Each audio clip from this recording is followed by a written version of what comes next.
Hello guys! So, for today's video, gusto ko lang sabihin sa inyo na 1 month na ako dito sa Alberta!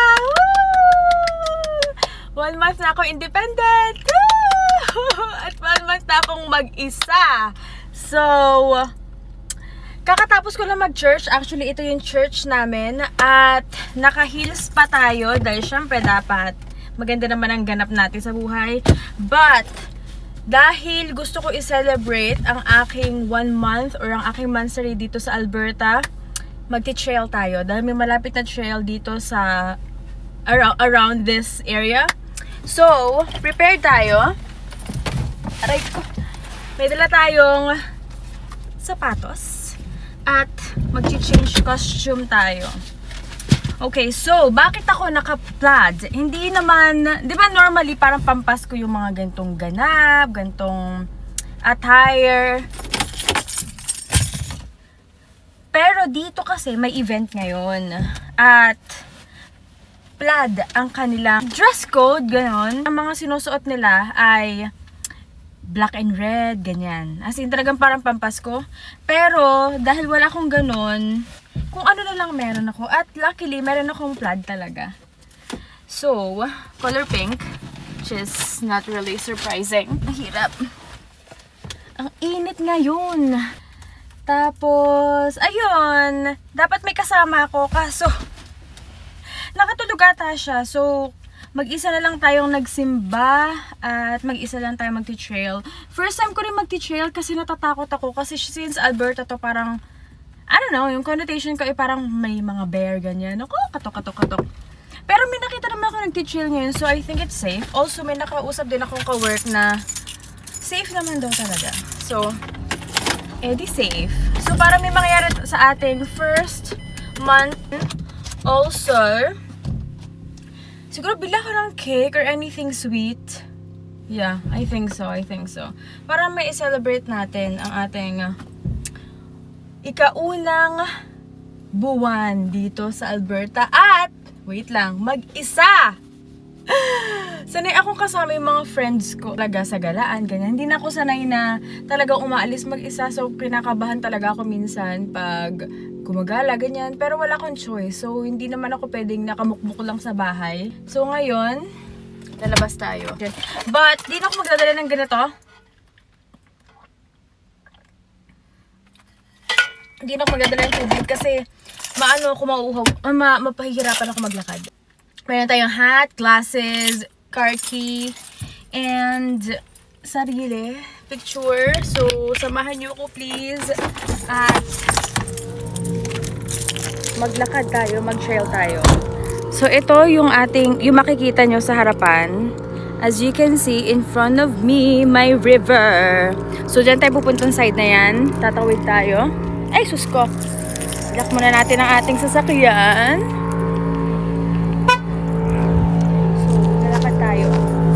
Tingin muna tayo sa paligid. Ano yung maingay na yun? Wait lang. Sobrang awkward kasi mag-isa lang talaga ako. Sobrang awkward. But, anyways, this is the new normal. So, kanina umaga nga pala, nagpunta kami sa isang park dito. Tapos may races, jet boat races. Part of it. Tingnan nyo yun. Hindi ko alam bakit may mga sasakyan doon sa part na yun. Pero looking forward naman din ako mag-fish. Hindi ko alam kung pwede mag-fishing dito pero masyadong mabilis yung current. So I think not. Tapos, ano ba? Ay, look at this. Ganda.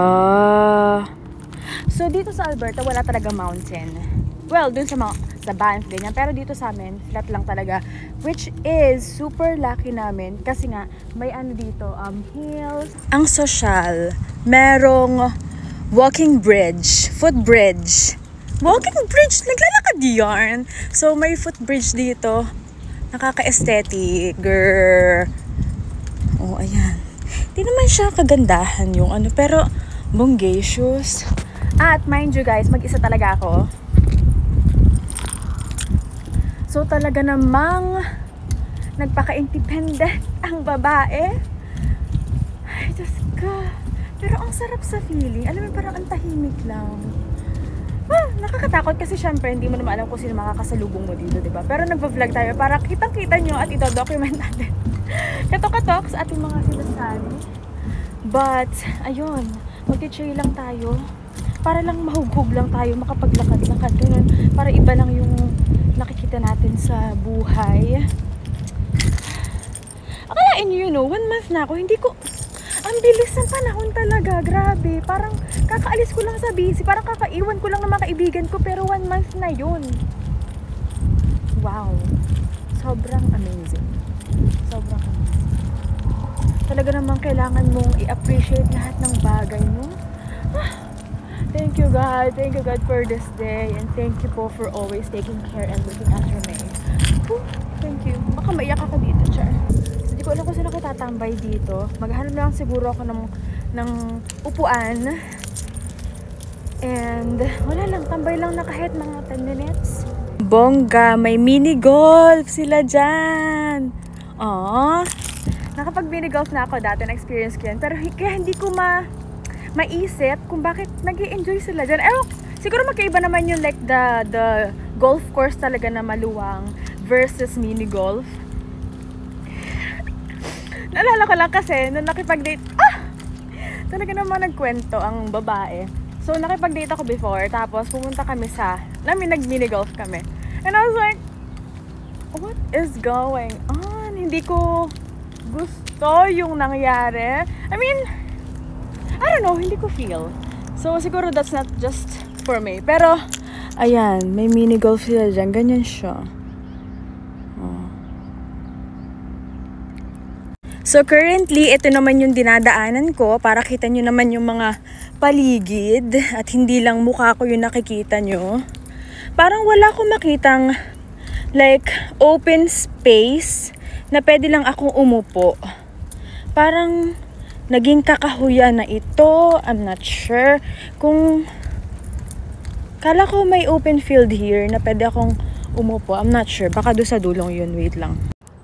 Hindi ko sure kung kita sa video, parang may daan siya papasok. Kung adventurous ako, pupunta ako dyan, Char. Pero tingnan mo naman ang itsura. No thanks.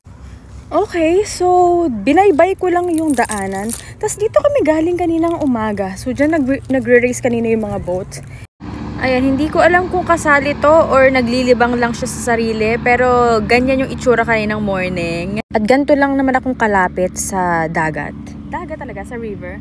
Mag-isa lang tayo for today's video. Amoy marijuana. So, mag-stay muna ako dito ng bahagya at uuwi na ako dahil baka mga moy MJ na ako. So, thank you guys for watching and thank you for coming with me.